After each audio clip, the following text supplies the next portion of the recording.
All right, guys. I stated a while back that I was interested in finishing Winds of Winter, the sixth book in the Song of Ice and Fire series, Game of Thrones Part 6. Because George R. R. Martin is too fat and lazy to do it himself. And I realized very, very quickly that I would do a better job than this guy because, I would do the job to begin with. George is awful. Okay. George is a lazy bum. He is a complete and total fraud, and his books were never good to begin with.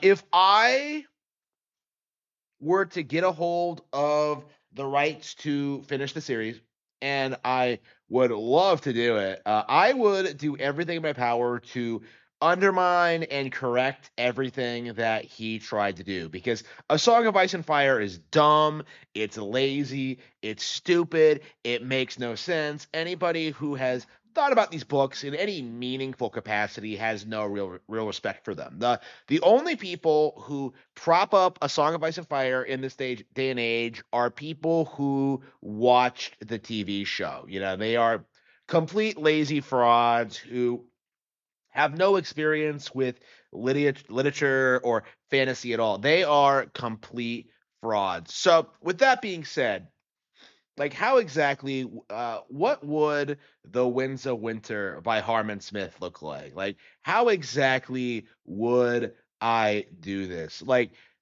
please keep in mind this isn't one of my fantasy stories. This is George R. R. Martin. So I wouldn't do it in the same way I would do it with the Golden Age or my battle fantasy or what have you. Like this has to be the same kind of lazy political drama that George R. R. Martin invented. So if I were to bring Game of Thrones to its natural conclusion, if I would correct everything that George R. R. Martin has done, I would do so by doing something that this guy would never, ever have considered doing. I would bring Jesus into it.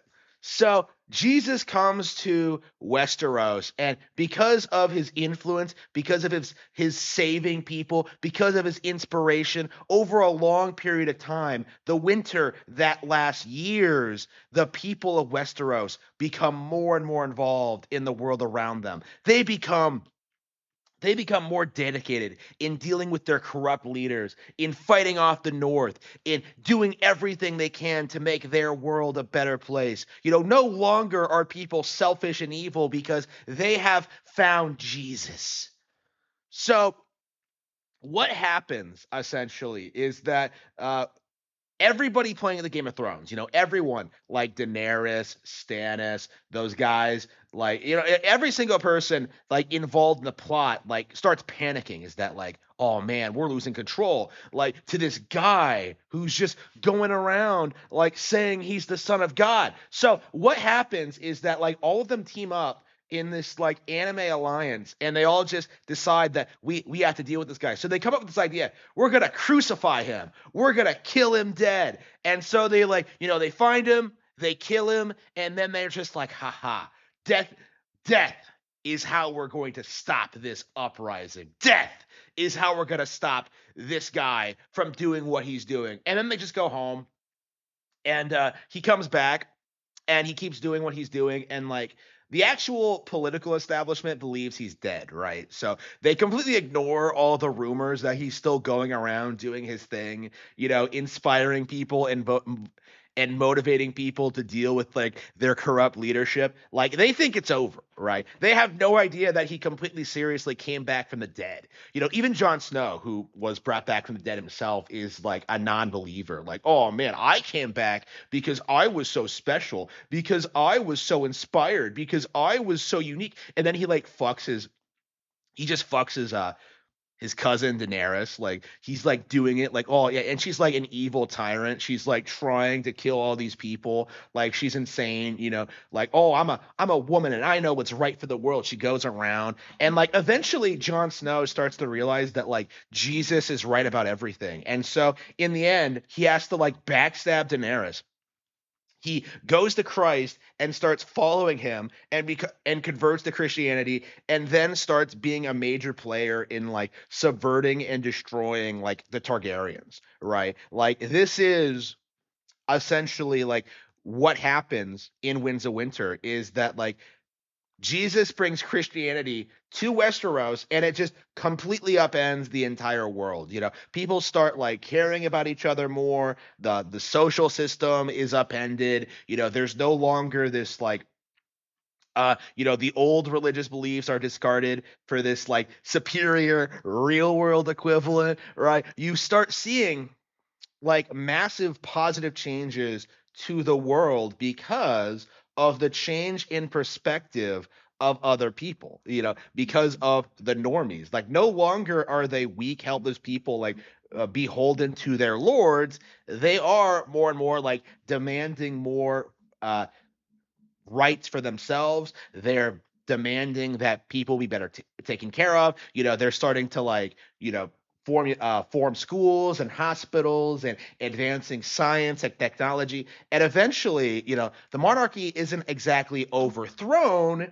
Over a period of generations, they just start losing influence, losing power, just becoming completely irrelevant, and it kind of goes continues for centuries until like the population is just so great and magnificent and enlightened that like the monarchy just can't can't do anything anymore.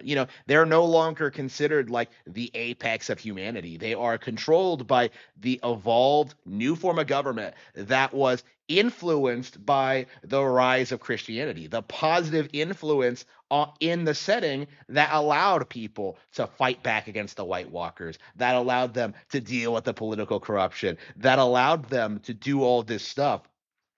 And it was entirely because of their own desire to do good, their own desire to stop all of this and put a permanent end to do whatever they can to improve the world. And of course there are still problems. There'll always be problems and the like plenty of people didn't convert and all that. But at the end of the day, like the world is better off after this happens. And it is completely because of this completely new religion. So yeah, that is how Winds A Song of Ice and Fire will end, with the end of like this medieval, like this like pagan culture, and bringing in like Christianity to it. This is the definitive end to the series.